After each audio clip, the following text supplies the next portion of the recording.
Muy buenas tardes amigos de MOL TV. Hoy en Mirada Política alzaremos la vista para conversar de temas internacionales que igual tienen un vínculo con lo que pasa en Chile, que son las escaladas bélicas que aquejan el mundo, y para eso nos acompaña Alberto Rojas, director del Observatorio de Asuntos Internacionales de la Universidad Finisterra. Hola Alberto, ¿cómo estás? Bienvenido a Mirada Política. Hola Benjamín, ¿cómo estás? Muchas gracias por la invitación. Alberto lanzó hace poco un libro muy contingente, lamentablemente, porque el Sí, título dice mucho, que es lamentablemente. Un mundo en guerra, que justamente teníamos en consideración y en vista el conflicto de Israel con Palestina, el conflicto de Rusia con Ucrania, conflictos activos, pero esta semana comenzó esta nueva escalada entre Israel e Irán.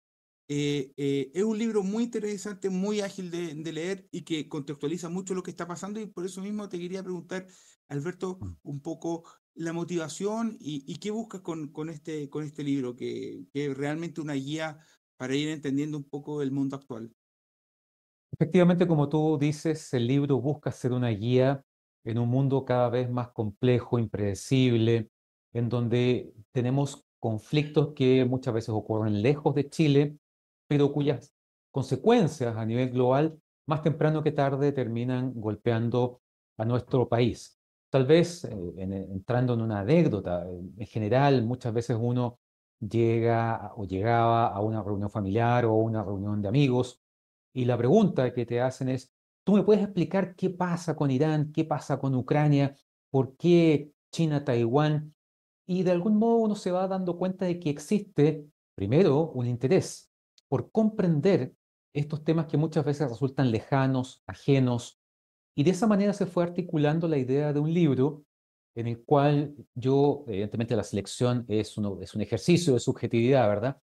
Pero en donde hay un capítulo, por ejemplo, para la guerra entre Rusia y Ucrania, otro en donde hablo acerca de la especie de guerra fría que hay entre Irán y Arabia Saudita, y que ese capítulo probablemente sirve mucho para entender varios, no todos, pero varios aspectos de lo que está pasando hoy entre Israel e Irán.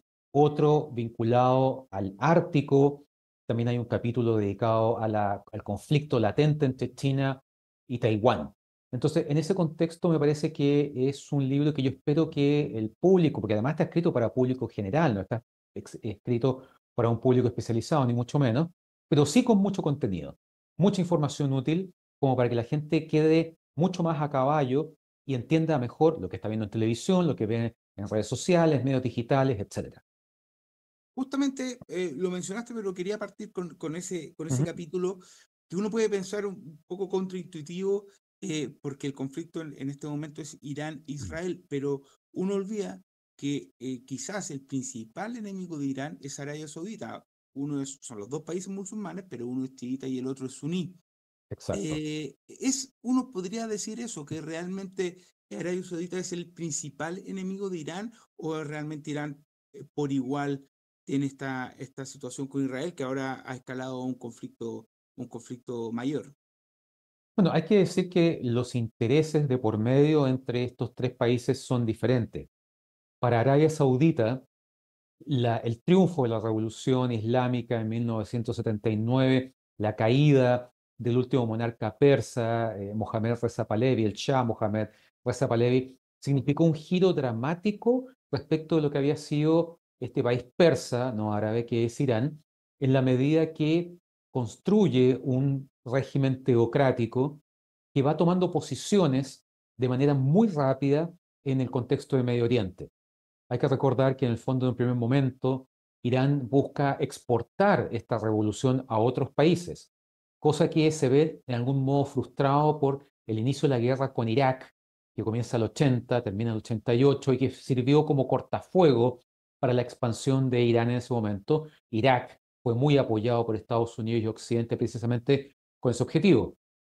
Pero tal como tú bien dices, si Irán, este régimen teocrático, es el gran bastión chiita, Arabia Saudita, que es un reino en el estricto sentido de la palabra, es el gran bastión sunita, que además es custodio de dos de los tres lugares sagrados del Islam, la Meca y Medina. Recordemos que el tercero es Jerusalén.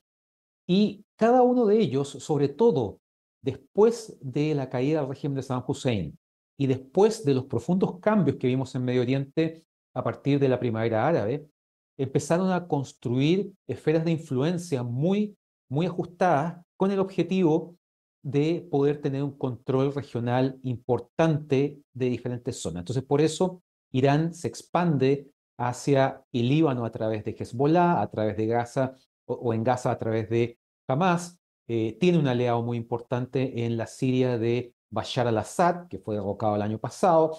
Los hutíes en Yemen son apoyados por Irán, y hay que recordar que Yemen está en la frontera sur de Arabia Saudita, cosa que a Riyadh no le gusta mucho. Y por otro lado, Arabia Saudita poniendo fichas, por ejemplo, en Jordania, en Egipto, toda la zona del Golfo Pérsico, ¿verdad? Entonces, esa es la dinámica que mueve la relación entre Irán y Arabia Saudita, que recordemos que hace algunos meses, finalmente a través de la gestión de China, restablecieron relaciones diplomáticas, pero eso no significa necesariamente que tengan una relación cordial o de aliados. En el caso de Irán e Israel, el esquema es diferente en la medida que el régimen iraní, el gobierno iraní, desde un principio ha declarado abiertamente y oficialmente que uno de sus objetivos en temas de política exterior y regional es la destrucción de Israel, borrar a Israel del mapa, cosa que evidentemente siempre ha encendido las alertas en Israel, y por eso hemos visto cómo a partir de la guerra en Gaza, Irán se volvió a, digamos, involucrar de manera directa. En abril y octubre del año pasado vimos por primera vez a Israel e Irán atacarse mutuamente, pero de manera muy acotada. Algo muy diferente a lo que está pasando ahora. Israel lleva décadas. El programa nuclear iraní tiene prácticamente 20 años, al menos en esta etapa. Y desde entonces Israel constantemente ha estado puliendo, perfeccionando, actualizando un plan de ataque destinado a destruir las instalaciones nucleares de Irán. Finalmente, esa línea roja se cruzó, es lo que ocurrió la semana pasada. Ya llevamos una semana de esto que es una guerra entre Israel e Irán y que todavía no sabemos hacia dónde conduce. Y justamente en ese escenario de Guerra Fría, donde hay ciertos enfrentamientos entre Arabia Saudita e Irán, y donde Irán intenta apoyar primero Hamas, Hezbollah y el régimen de Bashar al-Assad en Siria, ha tenido retrocesos importantes después de los atentados de octubre del 2023 en Israel. Israel ha hecho una arremetida con Hezbollah, una arremetida fuerte con Hamas, y cayó el régimen de Bashar al-Assad. Entonces, Irán está débil en este momento respecto a esa influencia, y de la misma manera esa situación explica también los ataques de Israel en este momento. Sí, hay que recordar que más o menos entre Israel e Irán hay unos 1.800 kilómetros de distancia. Entre medio hay tres países: Irak, Siria, Jordania, también después llegando de forma lateral al Líbano. Por lo tanto, la posibilidad de Irán de atacar directamente a Israel tiene que ser a distancia. Y en ese aspecto, como tú bien decías, grupos apoyados por Irán históricamente, en términos políticos, religiosos, militares, económicos, como Hamas, como Hezbollah, como los hutíes en Yemen, las milicias chiitas proiraníes en Irak, ¿verdad? También son un ejemplo de esa especie de largo brazo que tenía Irán para acercarse a Israel. Después del año pasado, lo que vimos fue un desgaste muy grande. Sus grupos aliados fueron desmantelados. Hamas está reducido a la mínima expresión, arrinconado en Gaza. Hezbollah no solamente vio la muerte de su líder de los últimos 30 años, que era Hassan Nasrallah, sino de gran parte de la cúpula. Hay que recordar esta operación en la cual, usando pipers y walkie-talkies cargados con explosivos, se eliminó a gran parte de los comandantes de Hezbollah. En el caso de los hutíes en Yemen, hemos visto cómo Israel ha respondido. También el gobierno de Donald Trump ha bombardeado a los hutíes, que obviamente ya no tienen la misma condición militar. Y recordando también lo que tú mencionabas, la caída del régimen de Bashar al-Assad a fines del año pasado privó a Irán de un aliado muy importante, cortando lo que en algún momento se llamaba el corredor chiita, que permitía a Irán desplegar equipamiento, personas, qué sé yo, a través de estos países finalmente hasta llegar a las cercanías de Israel. Entonces sí, Irán hoy es mucho más débil de lo que era el 2023 o el 2024, ha sufrido un importante golpe en términos militares, ha perdido estos actores proxy con los cuales operaba cerca de Israel. Hay que recordar que además las sanciones económicas que llevan muchísimos años sobre Irán han estrangulado literalmente la economía iraní. Por lo tanto, su situación económica es precaria y eso también se ha traducido muchas veces en descontento a nivel de la opinión pública.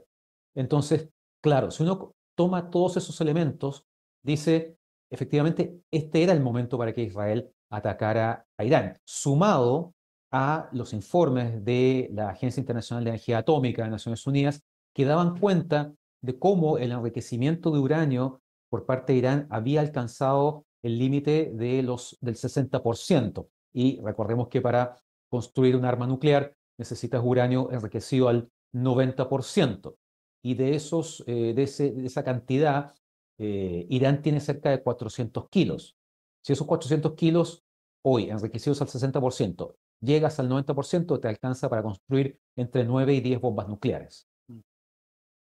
Y ahí es importante porque mencionaba esta situación de estrangulamiento económico de Irán y Irán en los últimos años, recuerdo 2019, el 2020, perdón, el 2009, 2010, 2020, pero cada cierto tiempo han surgido manifestaciones en Irán que el régimen logra reprimir, eh, pero uno no puede decir que a diferencia, por ejemplo, de otros regímenes musulmanes de la región, que salvo la primavera árabe durante años no existió una oposición o manifestaciones, en Irán sí han existido.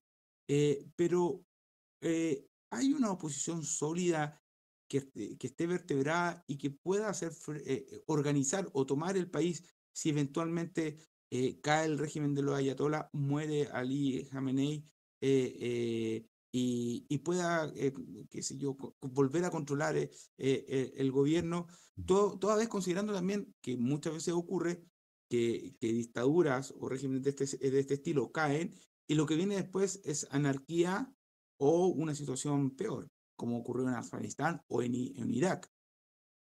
Sí, la verdad es que Irán está en una situación bastante particular.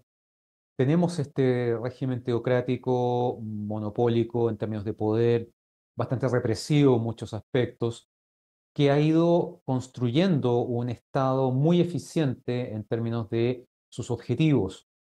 Por eso, cuando, por ejemplo, uno recuerda las protestas eh, desatadas a partir de la muerte de Masa Amini, esta joven que habría muerto a manos de la policía moral iraní en 2022, 2023, durante esos prácticamente 7 meses hubo grandes revueltas en Irán que lograron ser extinguidas. Como tú bien decías, no son las primeras, hay otras que se gatillaron por temas más bien económicos entre el 2006 y 2007. Y en ese aspecto, si uno mira el Estado iraní como es hoy, tiene un gobierno en donde la presencia y el protagonismo del clero chiita iraní es muy fuerte. De hecho, existe la figura del líder supremo, Ali Khamenei, que está por encima del presidente, que está por encima del parlamento, etcétera. Em, que tiene fuerzas armadas que han buscado mantenerse al día en lo que se puede, a pesar de que la verdad es que la Fuerza Aérea iraní no es muy poderosa, su armada tampoco, tiene una efectividad mayor, por ejemplo, con estas lanchas rápidas con las cuales suele realizar ataques en el Golfo Pérsico o en el Estrecho de Hormuz, que conecta el Golfo Pérsico con el Golfo de Omán. Pero paralelamente tiene esta otra fuerza militar que es la Guardia Revolucionaria iraní, que es una fuerza, un cuerpo militar paralelo y que no responde al presidente, sino que directamente al líder supremo. En ese aspecto, el régimen ha logrado demostrar que puede sobrevivir. La pregunta es, ¿cuánto más? Porque lo hemos visto frente a crisis internas muy puntuales. Ahora está sometido a un castigo desde el exterior muy fuerte. Al interior de Irán no existe una oposición organizada, podríamos decir.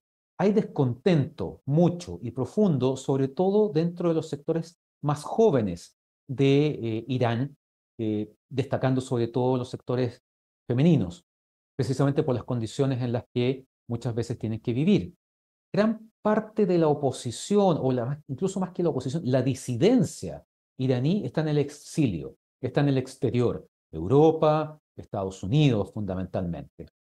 Y no se ve, al menos hasta el momento, una especie de liderazgo que pudiera ser una alternativa, alguien que pudiera aglutinar a los diferentes grupos opositores al régimen teocrático iraní. Eso todavía se ve frágil. No cabe la menor duda de que debe haber sectores que están estudiando esto de manera muy detallada, quizá haciendo planos, mapas en una mesa, pensando en qué hacer dependiendo de lo que ocurra de ahora en adelante. Vimos al hijo del último Shah, ¿verdad?, decir que él estaba disponible para volver a gobernar Irán, cosa que también me parece totalmente poco factible. O sea, volver a una monarquía, me parece que esa no va a ser la salida, pero vemos cómo han estado apareciendo lentamente ciertos actores, pero todavía no vemos un grupo definido, cohesionado, que además tenga un plan. No basta, me parece, aquí decir nos oponemos al régimen iraní, somos iraníes, tiene que haber un plan. ¿Qué tipo de gobierno podría eventualmente en algún momento reemplazar al actual? Un sistema democrático al estilo occidental, presidencialista, parlamentario. Eso es una incógnita. Falta que corra mucha agua bajo muchos puentes antes de llegar a ese punto, me parece. Em, Cuando el Shah cayó el 79 del siglo pasado ya, Sí, claro. em, se exilió en Estados Unidos y lo que provocó uno de los hitos más importantes en la relación de Estados Unidos con Irán, que fue la toma de la embajada por 444 días, que se prolongó hasta el fin del mandato del presidente Carter. Claro. Em, Siempre, desde entonces, había una tensión muy importante entre ambos países y fue clave. El libro lo contextualiza muy bien esta situación de que durante la década pasada Irán intentó seguir con su programa nuclear con la oposición de Occidente. Entonces hubo una negociación, se llegó a un acuerdo, el acuerdo P5+1, impulsado por Obama y por las potencias europeas principalmente, la cual con la llegada de Trump dio por cerrado ese acuerdo y volvieron las sanciones económicas a Irán. ¿Qué tan importante, o sea, primero que todo, cuál es el Ujú. papel que juega Estados Unidos y qué tan importante fue ese hecho, esa decisión de Trump el 2019, 2018-2019 con Irán? Efectivamente, la relación entre Estados Unidos e Irán, a partir de este episodio, ¿verdad?, en el cual, como tú bien dices, se produce esta toma de la embajada en Teherán. Hay que recordar que, claro, el Shah se exilia finalmente en Estados Unidos porque para ese entonces además está enfermo de cáncer. Entonces necesita una atención médica especializada que la encuentra en Estados Unidos. Y lo que el régimen iraní exige es que Estados Unidos le devuelva al Shah para poder ser juzgado en Irán, a lo cual Estados Unidos se niega. Y a partir de ahí comienzan estas protestas masivas, violentas, que culminan con el asalto a la embajada estadounidense en Irán y la toma de estos rehenes diplomáticos, hombres de negocios, civiles, etcétera, por más de 440 días. Eso definió de ahí en adelante la relación entre Estados Unidos e Irán, sobre todo porque cuando el presidente Carter se ve en esta situación, ordena una operación de rescate en manos de la Fuerza Delta, que es un fracaso rotundo, la operación Garras del Águila, que no logra rescatar a los rehenes, quedan expuestos, varios de sus operativos mueren al momento de replegarse, en fin, es un desastre y ese sin duda que es un componente importante que explica por qué él pierde el intento de reelegirse frente a un candidato republicano como Ronald Reagan. Desde ese entonces la relación con Estados Unidos ha sido muy mala y tensa y hemos visto cómo cada uno de ellos ha estado moviendo sus piezas en este ajedrez regional tratando de atacar a Estados Unidos o atacar a Irán. No hay que perder de vista, por ejemplo, todo este episodio del virus Stuxnet, que en su minuto Estados Unidos lo construyó para hackear, infiltrar las centrífugas que enriquecen el uranio de Irán. Y llegamos a 2015 con un Barack Obama que logra, junto con países como China, Rusia, Francia, Reino Unido, Alemania, la Unión Europea también está ahí, un acuerdo que al menos en ese momento es un gran avance, porque de cero se había pasado a algo bastante más concreto, que era la posibilidad de que Irán continuara con su programa nuclear, que siempre ha declarado que es de uso civil, a cambio de que pudiese permitir la fiscalización muy muy exigente, ¿verdad?, de sus instalaciones nucleares por parte de organismos internacionales. Eso a cambio de poder volver a exportar petróleo y del levantamiento de las sanciones económicas que habían empezado durante años sobre Irán. Y eso caminó bastante bien hasta 2018, cuando Donald Trump decide retirar a Estados Unidos de este acuerdo. Y ese es un golpe muy duro, porque no solamente retira a Estados Unidos, sino que reinstala las sanciones económicas sobre Irán. Y frente a eso, Irán dice, bueno, si Estados Unidos se retira e incumple lo acordado en 2015, yo no tengo ninguna obligación de seguir cumpliendo lo que había prometido en 2015. Y a partir de ahí comienzan nuevamente a enriquecer uranio en grandes cantidades y en grandes porcentajes. Entonces, en ese contexto, claro, era un acuerdo bastante bueno. En gran medida se ha mencionado que probablemente Trump se vio no presionado, pero sí influenciado por el primer ministro Benjamin Netanyahu, a quien nunca le gustó ese acuerdo impulsado por Barack Obama, básicamente porque él, considerando que la sola existencia de este programa nuclear iraní era una amenaza existencial para Israel, la opción de que siguiera existiendo era inaceptable, y lo que en el fondo él quería era que Irán renunciara completamente a ese programa nuclear. Un poco lo que hemos visto desde abril hasta la fecha en estas fallidas negociaciones diplomáticas que han tenido Estados Unidos e Irán para llegar a un acuerdo. El domingo pasado estaba programada la sexta ronda de negociaciones entre delegaciones iraníes y estadounidenses, que no se concretó producto del inicio del ataque israelí. Pero ¿por qué ambos países llegan a una sexta ronda de conversaciones? Fundamentalmente porque no hay acuerdo. Estados Unidos exige el desmantelamiento total del programa nuclear iraní, e Irán no está dispuesto a renunciar a eso. Y después vamos a andar sobre Chile, pero la presidencia de Irán está más cerca de lo que uno puede creer. En 2023 firmó un acuerdo de cooperación con Bolivia, que incluía intercambio o sea, más bien un traspaso de alguna tecnología militar, especialmente vinculado con drones. ¿Qué es un acuerdo, es una situación a la cual deberíamos estar alerta o es algo menor? No, para nada. Es un tema muy importante porque en el fondo Irán se ha acercado de algún modo a nuestras fronteras a partir de este acuerdo secreto de seguridad y defensa entre Bolivia e Irán. El contenido ha sido muy poco conocido, pero lo que está claro es que le permite a Bolivia tener acceso a tecnología iraní, fundamentalmente en el uso de drones. Y hay que ver lo que está pasando hoy en el mundo. Irán fabrica y le vende drones de guerra a Rusia, con los cuales Vladimir Putin bombardea y ataca a Ucrania constantemente. Esa tecnología, sin duda que no pasa inadvertida. No cabe la menor duda que es un tema que ha estado siendo seguido de cerca por otros países. De hecho, en 2023, el primer país que enciende las alertas de esto es Argentina, que ve en este tema una amenaza y una preocupación a su propia seguridad. Posteriormente, Chile también se suma a esas declaraciones, pero lo cierto es que, eh, como no hay claridad de esto, la amenaza sigue siendo un poco gris, pero no significa que no exista.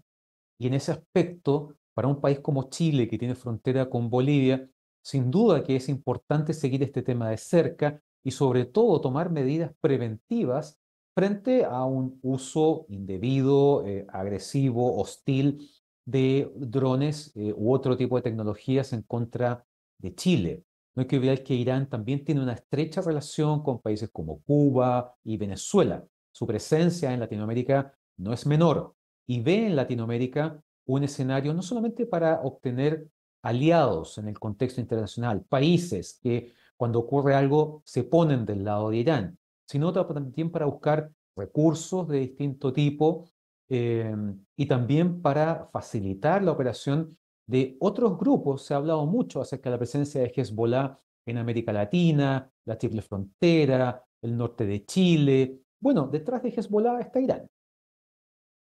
Y hay una crítica muy política respecto así que al viaje que va a realizar o a la invitación que realizó Lula al presidente Boric para asistir a la cumbre de los BRICS el próximo mes en Brasil, eh, de que no debería ir, en fin, que no es un grupo adecuado para juntarse, dado los miembros de ese grupo, que ojo, que está China y está India, que son dos de las principales economías mundiales y uno de los principales destinos de nuestras exportaciones, pero más allá de esa crítica política, desde tu observación, ¿es pertinente ir? ¿Es importante? La Cancillería ha enviado señales de que no se está evaluando ingresar formalmente a este grupo, pero más allá de eso, ¿tiene algún beneficio real esta asistencia? La verdad es que esa es una muy buena pregunta.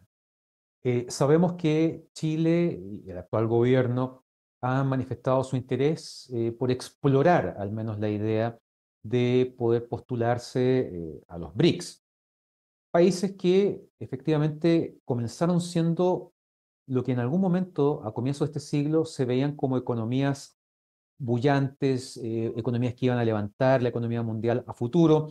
Y ahí estaba entonces Brasil, Rusia, India, China. Posteriormente se suma Sudáfrica. Pero hemos visto en el último tiempo cómo los BRICS crecieron y se sumaron Arabia Saudita e Irán. Estaba invitada Argentina, pero con el gobierno de Javier Milei dijo que declinaba esa invitación. Está Etiopía. En ese sentido, tenemos una extraña mezcla de países que son muy poderosos con países que no lo son. Ahora, el punto es que los BRICS no es solamente un grupo de economías, tiene una dimensión política, que muchas veces a los países que lo integran le puede generar situaciones incómodas. Hay momentos en los cuales, evidentemente, India ve que, si bien es parte de los BRICS junto con China, bueno, pero también tiene temas pendientes en términos limítrofes con China. Hay una competencia muy poco velada, por decirlo de alguna manera, entre estos dos gigantes que son grandes, digamos, países en términos demográficos, potencias nucleares, etcétera. Entonces, en ese aspecto, y tomando en cuenta que Chile tiene acuerdos de comercio con varios de ellos, la pregunta es, ¿cuál es el beneficio real de ingresar al grupo de los BRICS tal como está conformado ahora? ¿Por qué no fortalecer o potenciar los acuerdos bilaterales, los tratados de libre comercio? ¿Y cuáles serían las ventajas reales de estar dentro de ese grupo? Y eso es algo que no está negociado. Esto no es una plantilla. Aquí hay que sentarse a ver qué es lo que Chile puede ganar entrando a este grupo y qué es lo que puede perder, no solamente en términos económicos, sino también en términos políticos, o sea, cuál es el costo de estar en este grupo frente a no estar en otros grupos. Chile ha tenido una capacidad muy estratégica y adecuada de diversificar sus exportaciones y su pertenencia a distintos grupos, desde grupos en América Latina hasta grupos como APEC, ¿verdad? Entonces, me parece que esa es una discusión aún abierta. Si el presidente viaja a la cumbre de los BRICS para escuchar, para intercambiar ideas y en función de eso levantar un proyecto, más que tomar una decisión inmediatamente, porque esto tendrá que pasar por el Congreso, eh, se entiende que eso es una opción. Ahora, me parece eso sí muy importante no perder de vista que esto es mucho más complejo que un simple ingreso a un acuerdo de libre comercio. Em, tenemos el conflicto de Rusia con Ucrania, que ya cumple 3 años. eh, Está el conflicto de Israel en la Franja de Gaza. Está ahora este intercambio de misiles entre Israel e Irán. Pero el libro con su dimensión y su análisis, describe también otras zonas de potencial conflicto que evidentemente algunas están más o menos claras, que la península de Corea, por ejemplo, Ujú. pero me llamó la atención el Mar Amarillo, donde Taiwán y China tienen una tensión hace mucho tiempo, pero donde todos los países del sector tienen intereses sobrepuestos, especialmente por aspectos económicos, los aspectos pesqueros, porque uno a veces se olvida, uno cree que las guerras se relacionan por territorio o por cosas religiosas, pero también hay otros aspectos económicos como el pesquero. Eh, Primero, describir un poco sobre esta situación en el Mar Amarillo, pero ¿dónde tú crees que hay que poner el ojo ante una posible conflictividad más activa en las próximas décadas, considerando ya lo que está pasando en Ucrania y en Medio Oriente? Sí, en ese aspecto me parece que el tema China-Taiwán es muy importante.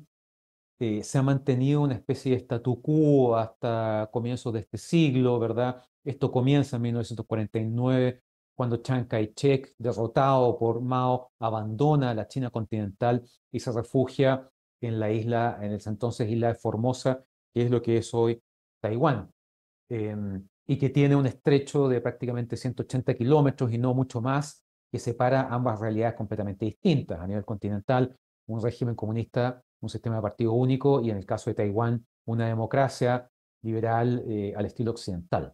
Y que además ha desarrollado una economía bastante pujante, tomando en cuenta que son prácticamente 25 millones de habitantes, y sobre todo en el ámbito tecnológico.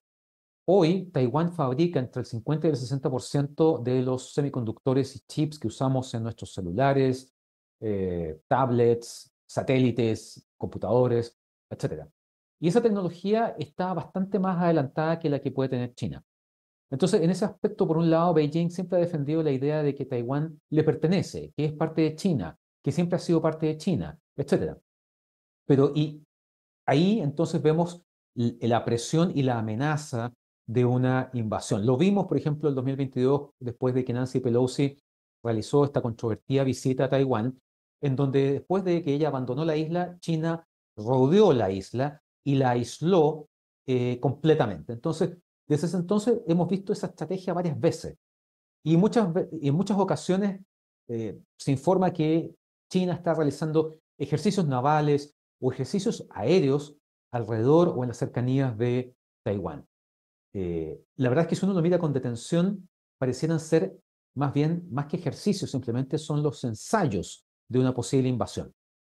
Taiwán lo sabe, durante mucho tiempo estuvo confiada en que Estados Unidos, que tiene un acuerdo de defensa mutua con la isla, saldría a su ayuda, en su ayuda en caso de ser atacado por China.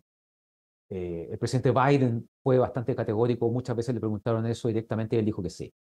Con el caso del presidente Trump, la situación se ha vuelto más ambigua, sobre todo incluso cuando estaba en plena campaña para la reelección, hablaba de que era hora de empezar a cobrarle a Taiwán por la protección o por la ayuda. Hay que recordar que todos los años el gobierno estadounidense le vende importantes volúmenes de armas de manera muy privilegiada, armas de alta tecnología, precisamente por eso a Taiwán. El punto es que Taiwán no quiere apropiarse de una isla convertida en cenizas, quiere una isla moderna, funcional como lo es, con esa tecnología que le puede servir mucho. El punto es que estamos en un momento difícil, sobre todo porque desde que comenzó la invasión rusa a Ucrania, la comparación con el escenario China-Taiwán ha sido inevitable. La cantidad de libros, novelas, papers, ensayos, columnas de opinión que se han publicado haciendo un paralelo son enormes.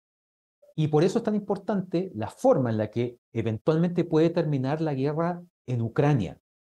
Porque en el fondo, si vemos que Rusia, que fue el país agresor, el país que invadió Ucrania, por ejemplo, conserva el 20% del territorio ucraniano que ha invadido hasta ahora, si logra presionar para que Ucrania no entre ni a la OTAN ni a la Unión Europea y para que no se puedan desplegar fuerzas militares de países occidentales como un elemento de disuasión, claramente la señal va a ser que un pez gordo se puede comer a un pez más chico y que un país puede atacar a otro sin mayores consecuencias. Putin lo que ha hecho ha sido alargar esta guerra hasta que finalmente hemos llegado a un escenario que le es propicio, sobre todo con el regreso de Donald Trump a la Casa Blanca.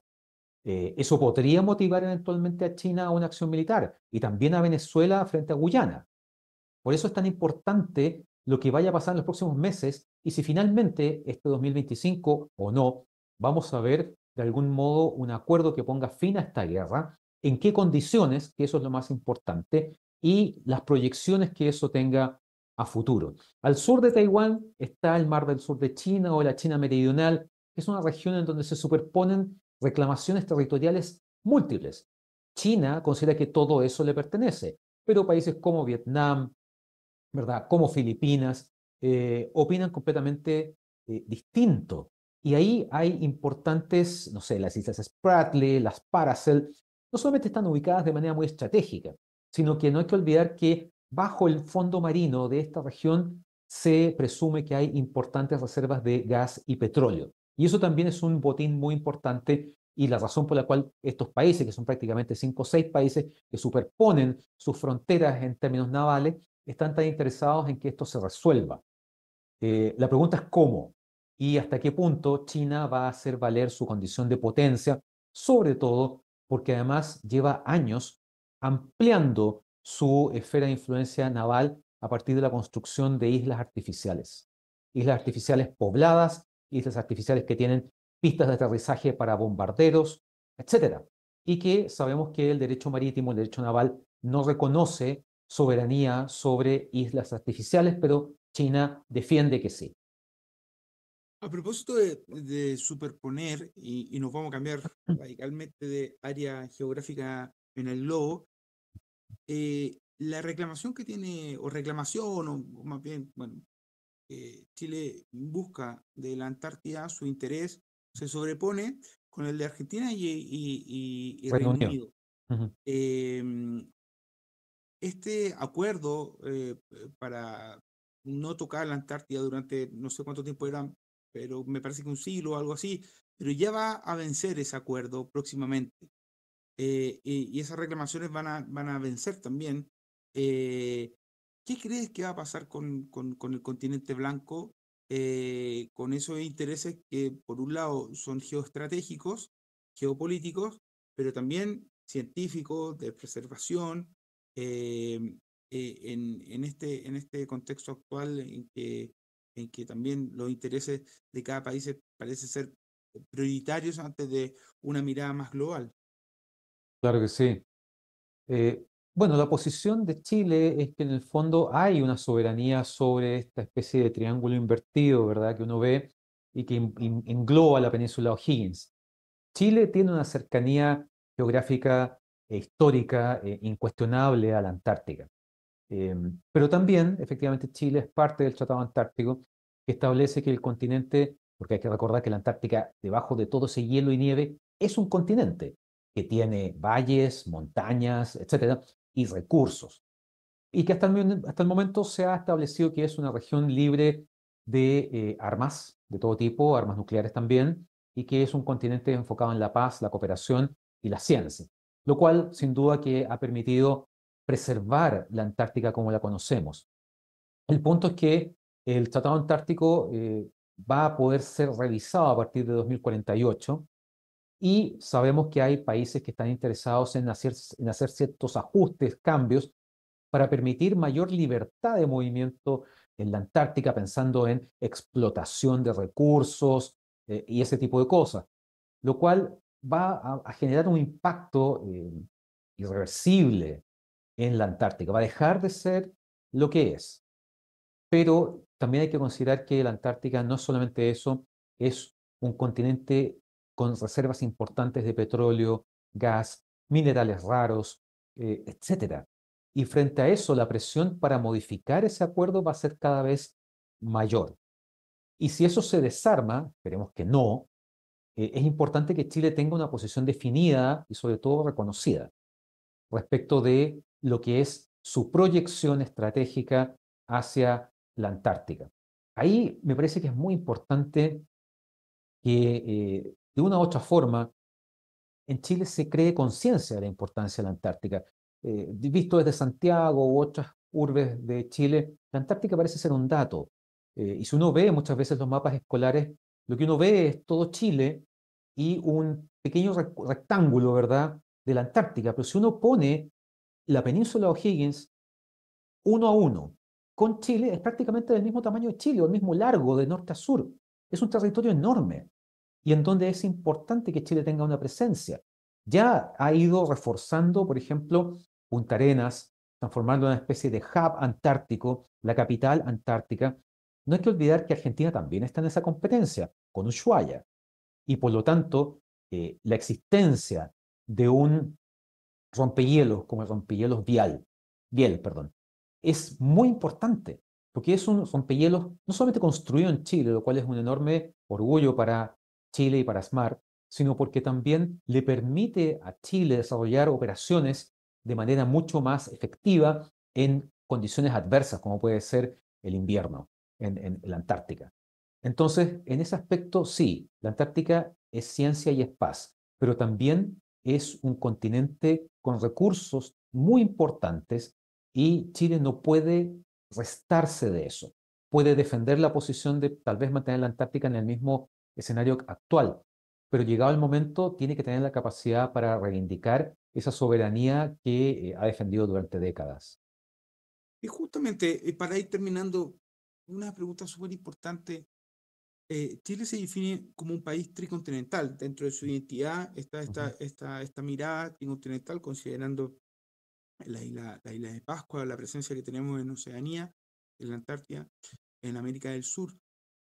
¿Tenemos en este momento la capacidad militar y naval para poder abordar ese desafío que significa ser un país tricontinental? Chile tiene, y sobre todo a nivel de sus Fuerzas Armadas, una conciencia absoluta de lo que eso significa, no cabe duda, y en el ámbito político también. Pero también se necesita voluntad política para fortalecer esa posición que permita defender los argumentos o los intereses de Chile a nivel regional. Sabemos que constantemente nuestra Armada patrulla alta mar, ¿verdad? Fiscalizando, por ejemplo, las flotas pesqueras chinas que periódicamente intentan ingresar en nuestras aguas territoriales. También hay un trabajo muy fuerte en términos de vigilancia, seguridad, eh, lucha contra el crimen organizado, ¿verdad? Que cada vez va más adelantado que las autoridades o que las fuerzas de orden y seguridad. Entonces, en ese aspecto, Chile necesita mantenerse al día con un equipamiento tecnológico, con buques, con submarinos que le permitan garantizar una presencia robusta en el cuadrante del Océano Pacífico que nosotros tenemos al frente. Chile muchas veces mira más hacia la cordillera, al campo, que al mar. El mar no es, el Océano Pacífico no es una barrera, es un puente. Nos comunica con otras latitudes, nos comunica con Asia. Va a entrar en funcionamiento este cable submarino que nos va a conectar, ¿verdad?, desde Chile y básicamente Sudamérica hacia la zona de Asia. Entonces, en ese aspecto, Chile ha logrado un enfoque comercial muy interesante y efectivo, por ejemplo, entrando a mercados complejos como China, Corea, eh, Japón, el sudeste asiático. En términos comerciales, eso está bastante desarrollado. Hay acuerdos de libre comercio, hay cooperación, incluso hay mucho intercambio estudiantil. Jóvenes que se van a estudiar a Corea, estudian coreano, lo mismo pasa con Japón, etcétera. Pero también hay que recordar que este cuadrante que tenemos, esta autopista marítima que tenemos frente a nuestras playas, hay que protegerla, hay que cuidarla, hay que tener la capacidad para ir en ayuda. O sea, por ejemplo, hay un mandato real de que en este cuadrante Chile es quien auxilia, por ejemplo, un naufragio en alta mar o más allá. Entonces, por eso es muy importante que Chile no pierda de vista la necesidad de mantenerse con un equipamiento moderno y siga apostando por la construcción propia que fortalezca la industria naval chilena y cuidar nuestra proyección en el Pacífico. No solamente Juan Fernández, Rapa Nui para nosotros es muy importante, importantísimo, nos vincula con la Polinesia. Y si nos movemos un poco más hacia el suroeste, nos vinculamos con Australia. Esas son realmente nuestras fronteras. Chile no limita al oeste con el Pacífico, limita con la Polinesia y con Australia. Entonces, ahí es importante que haya una muy buena combinación entre lo político y lo naval, precisamente para dotar permanentemente a Chile de los recursos que necesite para defender y proteger sus intereses. Alberto, te quería agradecer esta conversación. Vuelvo aquí a mostrar este interesante libro que ya está en librerías. Muchas gracias. Eh, Te agradezco y bueno, estaremos hablando más adelante. Esperar. Es una quimera que no hayan guerras, pero por lo menos se pueden entender.